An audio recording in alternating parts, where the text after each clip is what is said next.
जी hello दोस्तों, मैं हूं कमर चीमा। और दोस्तों, जिस तरह के आप देख रहे हैं, मेरे साथ मौजूद हैं प्रोफेसर डॉक्टर इश्तियाक अहमद साहब।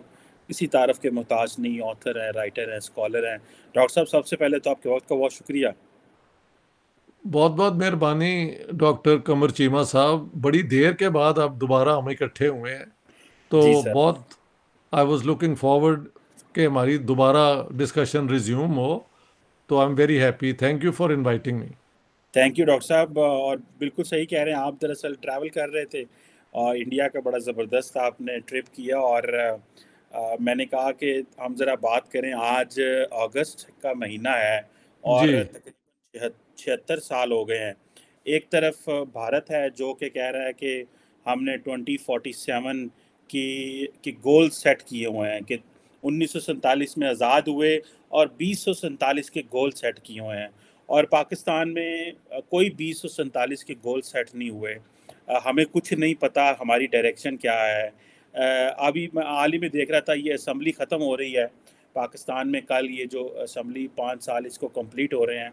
और जो हमारा सेनेट है उसने नए जो है वो लॉज पास कर दिए हैं ब्lasphemy के रिलेटेड, कि आप 10 साल तक आपको सज़ा जो है वो दी जाएगी।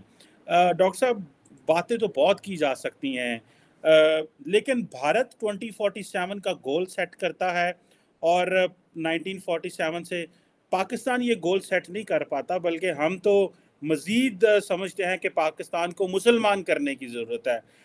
पाकिस्तानी जो हैं वो मुसलमान हो ना हो, पाकिस्तान को मुसलमान करें, कानून जो है वो बनाते जाएं। ये क्यों हम गोल नहीं सेट कर रहे? वो तो कह रहे हैं कि हमने 2047 तक जो है वो अपने आप को क्लीन एनर्जी पे शिफ्ट कर लेना है। हमारी अभी यही नहीं पता कि पावर किसके पास है। कभी फौज आ जाती है, कभी कुछ होता है, कभी अदालतें आ जाती हैं। तो सर, हमें बताएं डॉक्टर साहब। मेरे ख्याल से आपके सवाल के अंदर ही तो जवाब है कि एक मुल्क ने अपने गोल सेट किए 1947 में कि हमने एक सेकुलर लिबरल इंक्लूसिव डेमोक्रेसी बनना है, और कॉन्स्टिट्यूशन बनाई कि हमारी हुकूमतें हमेशा इलेक्ट होंगी। और वो उन्होंने 1952 में इलेक्शन करवा लिया। 1952 में 50 में उनकी कॉन्स्टिट्यूशन बन के इम्प्लीमेंट होनी शुरू हो गई। हाँ जी। तो उन्होंने हर जो अपने इरादे बनाए थे वो साथ साथ पूरे करते गए। उन्होंने जवाहरलाल नेहरू और मौलाना अबुल कलाम आज़ाद जो एजुकेशन मिनिस्टर थे, उन्होंने शुरू से साइंटिफिक एजुकेशन को प्रायोरिटी दी, ताकि हिंदुस्तान आने वाले वक्त में कभी किसी कलोनियल पावर का वो क्या कहते हैं उसके सामने मजबूर ना हो। और उन्होंने जो भी अपनी तरक्की की है उसके अंदर, ठीक है, सबसे बड़ी कंट्रीब्यूशन सोवियत यूनियन की है कि उन्होंने उन्हें हैवी इंडस्ट्री लगाने में बहुत मदद की। और लेकिन उनकी एक के बाद जो भी हुकूमत आई उसमें उन्होंने इस किस्म के societal goals, social goals, economic goals वो बनाए। उनमें गलतियां भी हुई, लेकिन साथ साथ करेक्शन होती गई। और अब तो मैं जो 3 महीने देख के आया हूँ, किसी को भी नज़र आ रहा है कि India is the emerging great power in the world. उनकी इकॉनमी बहुत मजबूत है, उनकी इंस्टीट्यूशंस बहुत मजबूत हैं। जाहिर है हिंदू नेशनलिज्म भी है, लेकिन सेकुलर जो हैं फोर्सेस वो भी अपनी जगह हैं। आरएसएस से मेरी बड़ी मुलाकातें हुई, उनसे उनका पॉइंट ऑफ व्यू सुना, मैंने अपना सुनाया। तो एक महजब लेवल से आपने हर बंदे के साथ पॉइंट ऑफ व्यू के साथ इंटरेक्ट भी किया। तो इंडिया में एक मेच्योरिटी है। हमने क्यों ये इस किस्म के गोल बनाने शुरू कर दिए, और आज का जो कानून आप बता रहे हैं, तो उससे मजीद लगता है कि ये सब क्योंकि इस दुनिया को बेहतर बनाने के लिए हमने कभी गोल पहले दिन से नहीं बनाया। तो अब आने वाली दुनिया के लिए क्या क्या करना चाहिए कि जुर्म अगर कोई करे तो सज़ा क्या मिले, दुनिया में भी मिल जाए और फिर जहन्नम में, उसके ऊपर हमारा कंसंट्रेशन है। तो ब्lasphemy लॉ पहले ही से ही है, और उसका मिसयूज आप सारी दुनिया में हम बदनाम है फॉर दिस ब्lasphemy लॉ। उसके बाद वो पंजाब हुकूमत ने वो निकाह नामे के ऊपर भी कुछ इस किस्म की चीज़ें इन्वॉल्व कर ली हैं। ईमान की डिक्लेरेशन। अब सेनेट ने एक ये कानून बना दिया कि 10 साल की होगी कि अब वो क्या है, खुलफाए जो अपना है सहाबा के मुतल्लिक या अहले बैत के मुतल्लिक कोई ये कहेगा वो कहेगा तो 10 साल की कैद होगी। इससे क्या वाकई अगर लोग ये करते हैं कि वो एक बुरी ज़बान इस्तेमाल करते हैं तो वो क्या होगा, पब्लिक में वो चुप हो जाएंगे, प्राइवेटली तो ये बातें चलती रहेंगी। क्योंकि कोई तरीका नहीं है कि आप ऐसी टोटलिटेरियन स्टेट बनाएं जहाँ पे हर चीज़ जो घर में हो रही है आपके उसमें हो रही है वो बाहर आ जाए। So it's not possible. ना हिटलर कर सका ना कोई और कर सका। तो ये कानून बनाने का सिर्फ मकसद ये है कि they have no 2047 goal except कि पाकिस्तान के अंदर डर जो है ना वो कानून के ज़रिए, कॉन्स्टिट्यूशन के ज़रिए जो है और स्टेट ऑर्गन्स के रिप्रेशन के ज़रिए लोगों के अंदर बिठा दिया जाए। मुझे इसमें कोई पाकिस्तान को एक बेहतर मुल्क बनाने में ये एक फॉरवर्ड कदम नहीं है, ये रिग्रेशन का हिस्सा है। डॉक्टर साहब, इंडिया के अंदर ने देखा है कि एक जो टी बॉय है, टी दिया इंडिया को। पाकिस्तान में ऑक्सफोर्ड के पढ़े हैं, हार्वर्ड के पढ़े हैं, कैम्ब्रिज के पढ़े हुए लीडर हैं, इनके पास क्यों एजेंडा नहीं है? ये क्वेश्चन आता है ना, एक कि ऐसा क्या है कि नरेंद्र मोदी जिसके पास हम कहते हैं जी चाय वाला है, वो इंडिया ने बड़ी उनकी प्रोजेक्शन की इस बात से कि देखिए जी चाय वाला, तो अभी वो वहाँ से जी एक ग्लोबल लीडर के तौर पे सामने आया है। लेकिन हमारा इमरान खान को देखें, ऑक्सफोर्ड का पढ़ा है, बेनजीर को देखें, जुल्फ़िकार को देखें, मुशर्रफ को देखें, मिलिट्री डिक्टेटर भी तो बहुत अच्छी अच्छी जगहों पे पढ़े हुए हैं, उनका भी बहुत ज़्यादा तजर्बा है। लेकिन ये क्यों नहीं अपना डॉक्टर साहब वो मैसेज दे सके या वो एजेंडा पाकिस्तान को 76 सालों में दे सके जो नरेंद्र मोदी जो है वो दे पा रहे हैं? ये बड़ा अच्छा सवाल है और इसका जवाब यही है कि हिंदुस्तान के अंदर जो लोग आगे आते हैं उनका पूरा एक पॉलिटिकल उसके अंदर करियर होता है जिसमें वो आजमाए जाते हैं और उसके बाद अगर उनमें गुर हों और कोई थोड़ी लक भी हो तो वो फिर आगे आ जाते हैं। और एक ऐसे मुआशरे में जिसमें कास्ट सिस्टम और ये और वो इतना मजबूत हो, वहाँ पे नरेंद्र मोदी जी जो खुद बार बार कहते हैं कि मैं चाय बेचता रहा हूँ और फ़ख्र से कहते हैं, तो वो प्राइम मिनिस्टर भी इलेक्ट हो गए। आपको पता है पाकिस्तान के एक मिनिस्टर थे जिनके ऊपर वो बाद में कहना शुरू कर दिया कि ये तो नहीं है। आप जानते हैं वो बेचारे का मलिक मुल्क वो लिखता था, लेकिन ये बातें करनी इन्होंने शुरू कर दी। Do you remember? अभी उनकी डेथ हुई है रिसेंटली। वो ये हाँ की ना सी यार दा रिसेंटली, खैर let's forget it for the moment. तो हमारे लोग जो पढ़े लिखे हैं उनकी फॉर्मल एजुकेशन कुछ होगी लेकिन उनकी पॉलिटिकल अवेयरनेस, पॉलिटिकल ट्रेनिंग कोई नहीं है। ये ख़ानदानी तौर पे आगे आते हैं। और अगर आप बुरा ना मनाए तो कायद आज़म मोहम्मद अली जिन्ना ने भी ना कोई किताब लिखी ना कभी कोई डीप आर्टिकल लिखा, उनके सिर्फ बयान हैं जो एक लॉयर के होते हैं। तो कहीं से कोई रोशनी शुरू से ही नहीं थी। हाँ, जिन्ना साहब का बहुत बड़ा कमाल है कि उन्होंने कहीं भी इससे नहीं हटे कि वो हिंदुस्तान की तकसीम कराना चाहते हैं पाकिस्तान को बनाने के लिए, और उसमें वो कामयाब हो गए। उनका अंग्रेज़ों ने भी साथ दिया, उन्होंने अंग्रेज़ों का साथ दिया और मुल्क बन गया। ये बहुत बड़ी अचीवमेंट है जिन्ना साहब की पर्सनल। लेकिन क्या उन्होंने लोगों को ट्रेन किया हुआ था? क्या वो खुद ट्रेन थे उस मुल्क को चलाने के लिए? मुझे इसका एविडेंस नहीं मिला। तो ये जितने अपना अब इमरान खान कितना बड़ा एम्बेरसमेंट बन गए।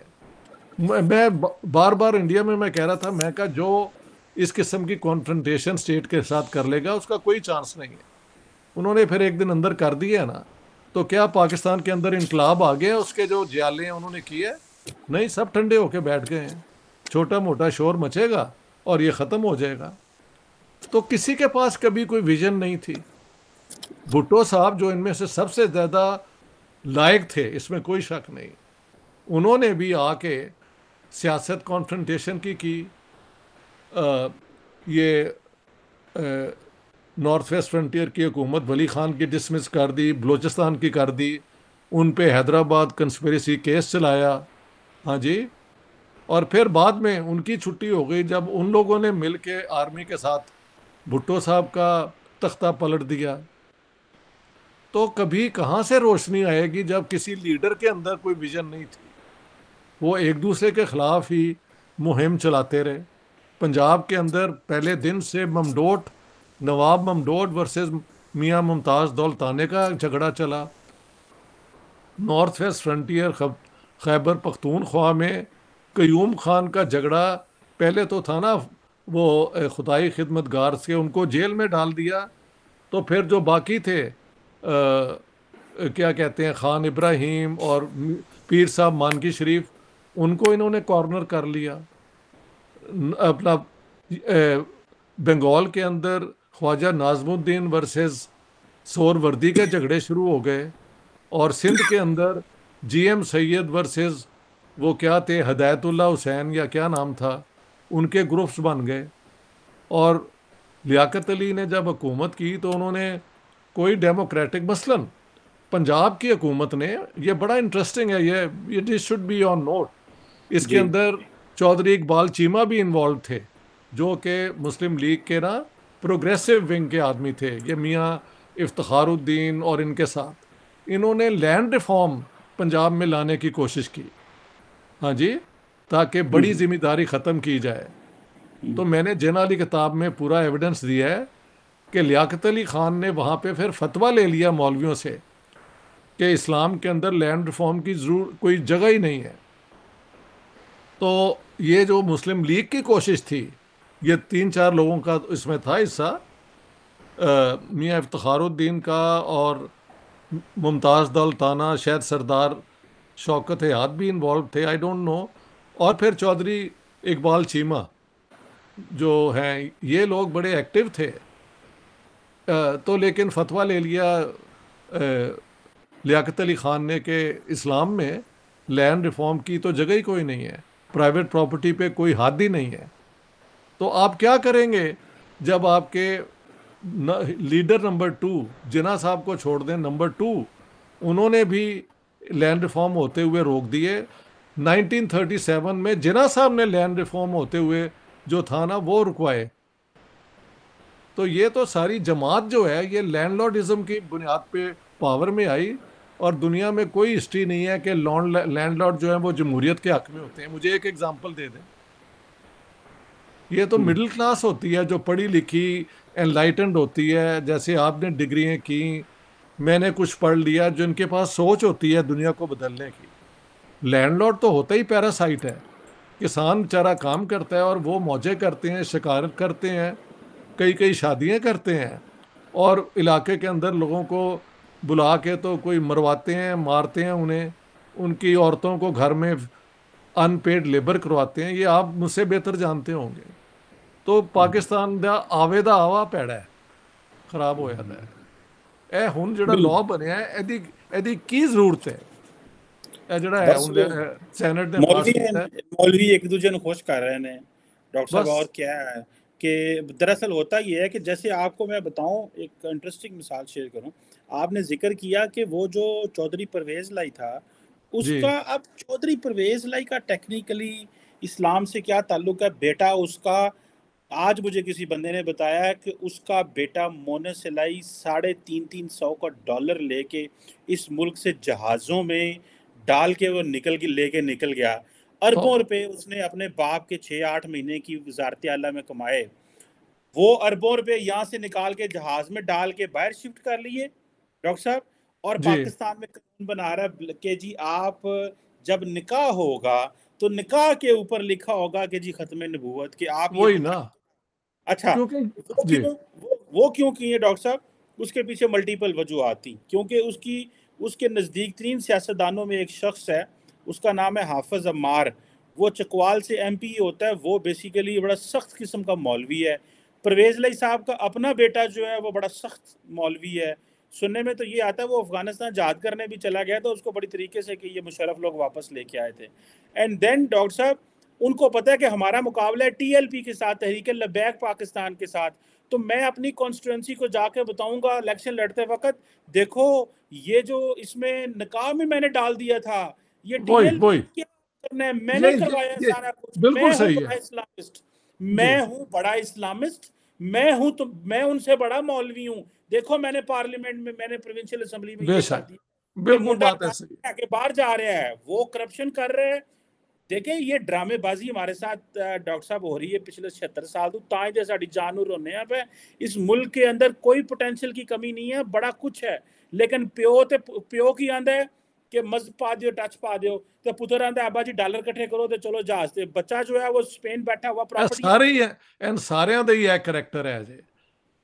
ਤੇ ਸਾਨੂੰ ਆਂਦੇ ਨੇ ਮਾरो नारे शरीफ ਦਾ पाकिस्तान। ਵੀ यही है और ਉਹ ਭੁੱਟੋ ਜ਼ਰਦਾਰੀ ਵਾਲਾ ਚੱਕਰ ਵੀ ਹੈ, ਇਹ ਲੁੱਟ ਮਾਰ ਕਰੋ ਤੇ ਬਸ ਇੱਕ ਪਾਸੇ ਇਸ ਤਰ੍ਹਾਂ ਹੀ ਚੱਲਦਾ ਹੈ। ਡਾਇਨੈਸਟਿਕ ਪੋਲਿਟਿਕਸ ਹੈ ਭਾਜੀ, ਵਾਟ ਟੂ ਡੂ। आप इमेजिन करें ਜਾਂ ਇਮਰਾਨ ਖਾਨ ਦੀ ਕਲਟ ਪੋਲਿਟਿਕਸ ਹੈ, ਉਹ ਇੱਕ ਬੰਦੇ ਦੇ ਇਰਦ ਗਿਰਦ ਹੀ ਸਾਰਾ ਕੁਝ ਹੈ। ਇਹਨਾਂ ਨੇ ਨਾ ਕਦੀ ਇੰਸਟੀਟਿਊਸ਼ਨਸ ਬਣਾਈਆਂ ਨੇ, ਨਾ ਕਦੀ ਮੈਨੀਫੈਸਟੋ ਬਣਾਇਆ ਹੈ, ਨਾ ਕਦੀ ਇਹਨਾਂ ਕੋਲ ਕੋਈ ਵਿਜ਼ਨ ਹੋਈ ਹੈ। Without a vision you can't lead a country. ਉਹਦੇ 2047 ਦੇ ਇੰਡੀਆ ਦਾ ਵਿਜ਼ਨ ਜਿਹੜਾ ਹੈ ਔਰ ਗੋਲਸ ਜਿਹੜੇ ਨੇ ਕਲੀਅਰ ਹੋ ਗਏ ਨੇ ਨਾ। Where are the goals of ਪਾਕਿस्तान?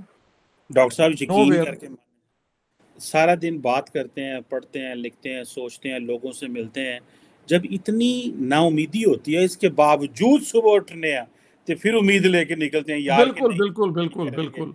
सांते ward लबने चाहिए ने कभी कभी मैं सोचना पाकिस्तान की अवाम को, जो लोग जो बंदे, आप तो उन लोगों को 75 साल 76 साल हो गए हैं। मैं यही कहने लगा था कि हम तो एक मॉरल क्राइसिस से गुजर रहे हैं, सेंस ऑफ नेशनलिज्म तो है ही नहीं है। है ही लोग नहीं।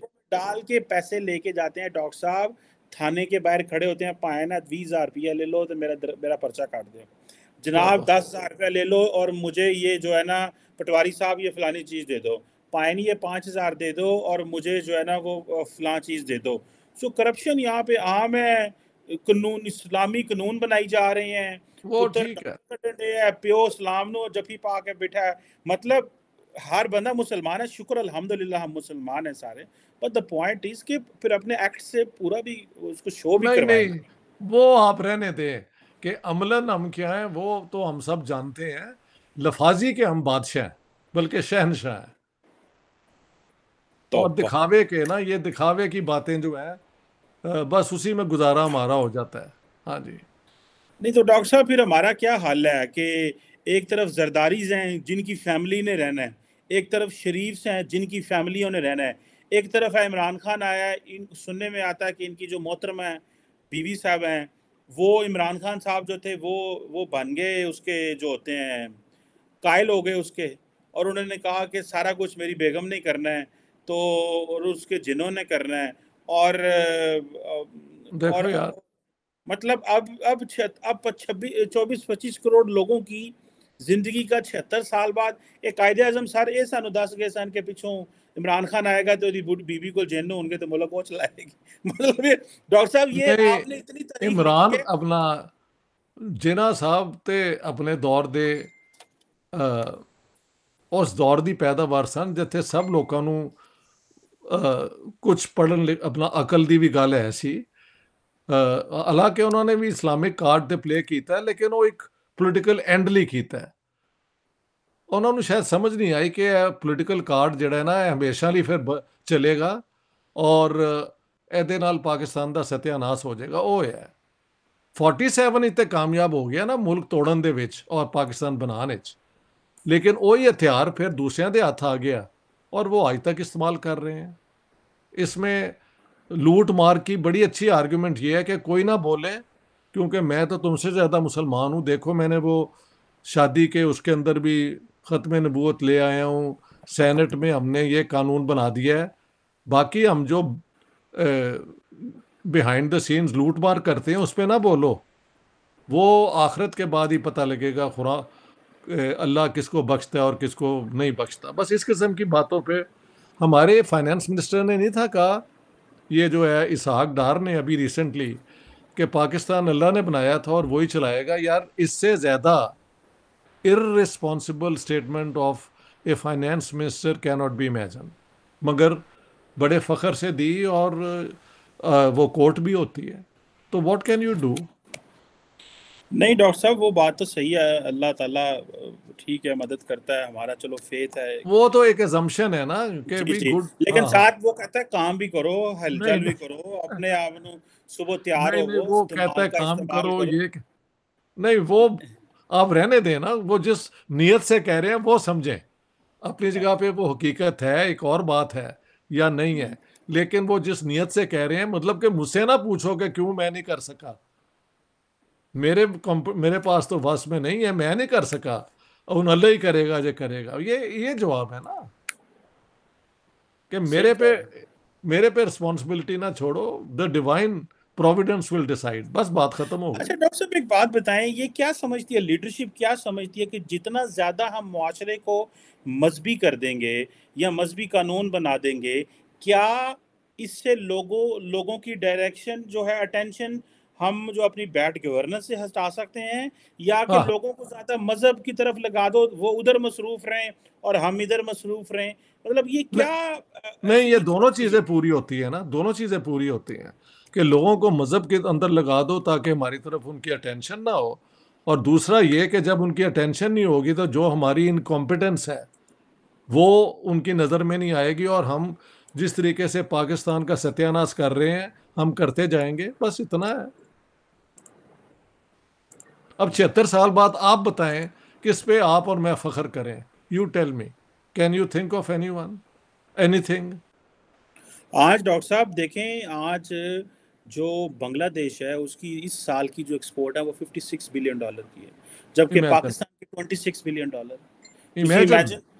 इमेजिन करें कि कहाँ 76 साल पहले आज़ाद हुए, कहाँ 50 साल हुए, और हमसे वो आगे जो है वो अपनी एक्सपोर्ट करके बैठे हैं, उनका विजन वो सोच के बैठे हैं कि हमने किस डायरेक्शन पे जाना उन्होंने है। और भी क्या किया है अपना डॉक्टर साहब, उन्होंने इंडिया के साथ एक मैड आर्म्स रेस में हिस्सा नहीं लिया, अपना बॉर्डर उन्होंने सॉर्ट आउट कर लिया है एग्रीमेंट के साथ, और बजाय एक सो कॉल्ड डिफेंस के ऊपर स्पेंड करने के, उन्होंने अपनी डेवलपमेंट के लिए ख़ास तौर पे औरतों की एम्पावरमेंट में बहुत इन्वेस्टमेंट की है, और उसके जो पॉजिटिव रिजल्ट हैं अब सबको नज़र आ रहे हैं। डॉक्टर हमारा साहब क्या ये, है, हाँ हाँ, हमने अपनी वो जंगी जो है ना जनून, उसके अंदर ही हमेशा रहना है, और ये जो क्या नाम है आसिम मुनीर साहब और ये उसी स्कूल ऑफ थॉट के लोग हैं कि keep the war with India hype on, और माल बनाई जाओ, ये जो है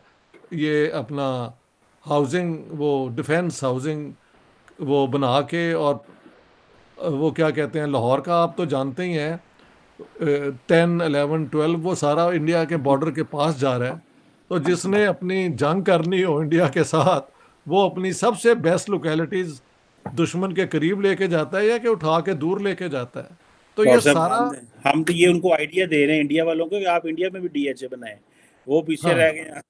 तो हाँ, वो कहते हैं यार आपकी और कुछ नहीं, आर्मी की तो मौज है, हमने तो यहाँ पे आर्मी की नौकरी करके भी कुछ नहीं कमाया, वो ये कहते हैं मजाक के तौर पे। हाँ, नहीं, वो गलत मुल्क की फौज में है, उनको हमारी फौज में दिल, आना चाहिए। डॉक्टर दैट्स साहब राइट। ये बताएं, वैसे आपने एक वर्ड बोला मैड आर्म्स रेस, जी, 76 साल मैड आर्म्स रेस, हम कहते हैं जी वेसल टू वेसल कंपटीशन।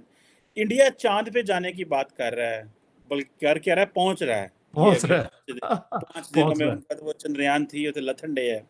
हम इस चीज़ में क्यों नहीं गए कि हाँ हमने चंद्रयान 3 बनाना है? हम इस चीज़ में क्यों नहीं गए? हमने 5वीं, अगर चांद, just let's stick to this, कि हमने न्यूक्लियर वेपन बना लिया, लेकिन हम इससे आगे के जो साइंटिफिक कंपटीशन है उसमें क्यों नहीं जा सके, या उसको क्यों अडॉप्ट नहीं कर सके? क्या आप समझते हैं कि यहाँ पे मिलिट्री एलीट की डोमिनेंस और उनके इंटरेस्ट उस हद तक चीज़ थे?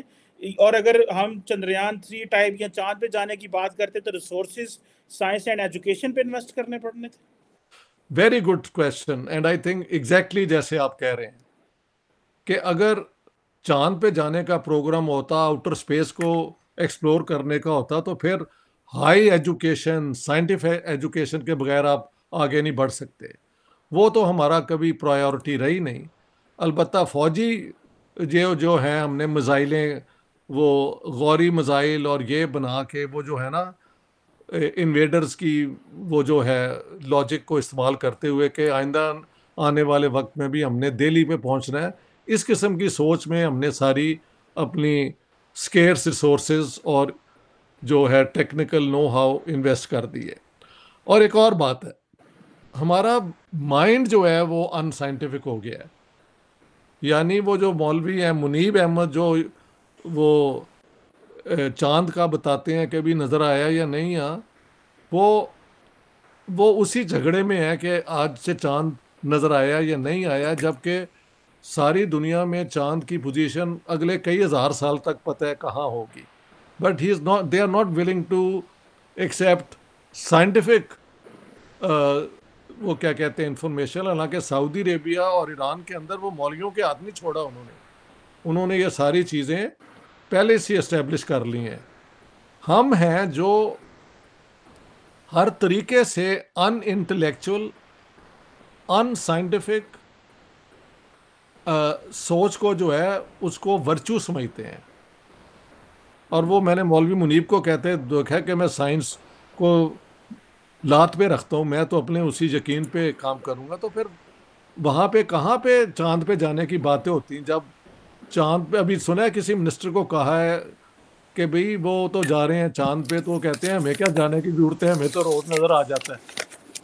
तो अरे इस किस्म के जवाब देंदे ने कि सानू तो रोज नजर आ जाता है, सानू उत्थे नहीं जाने की जरूरत है। ਇਹਦਾ ਹੁਣ ਚੋਇਸ ਸਾਹਿਬ ਤੁਸੀਂ ਕੀ ਕਰੋਗੇ? ਡਾਕਟਰ ਸਾਹਿਬ ਕੀ ਕਰੋਗੇ ਤੁਸੀਂ? ਡਾਕਟਰ ਸਾਹਿਬ इसका जवाब ये ਅਸੀਂ ਹਰ ਮਹੀਨੇ ਦੇ ਸ਼ੁਰੂ ਚ ਵੇਨੇ ਆ ਪਹਿਲੀ ਤਰੀਕ ਨੂੰ ਚਾਨਣ ठीक ਉਹੀ है ਨਾ, ना। ਦੈਟਸ ਇਟ, चांद ਸਾਡੀ ਉਹੀ ਖੇਡ ਹੈ, ਦੈਟਸ इट। और वो देखें वो डायरेक्टली जा रहे हैं चांद के साउथ पोल पे जहाँ पे जो है कोई नहीं वो गया। कोई नहीं गया। और वो वहाँ से एक्स्ट्रा ऐसे इमेजेस हम रिसर्च में अक्सर कहते हैं ना कि क्या भाई नई चीज़ क्या कर रहे हैं, ठीक है, सिर्फ ये तो नहीं आप चांद पे जा रहे हैं। तो वो साउथ पोल पे जा रहे हैं and that is they are adding to knowledge, ठीक है, एग्जैक्टली नॉलेज एग्जैक्टली। में एडिशन कर रहे हैं जो जी लोग जी। साइंटिस्ट हैं जो इस चीज़ में जो इस फील्ड के लोग हैं। सो दैट्स वेयर, और किया भी सस्ता है उन्होंने।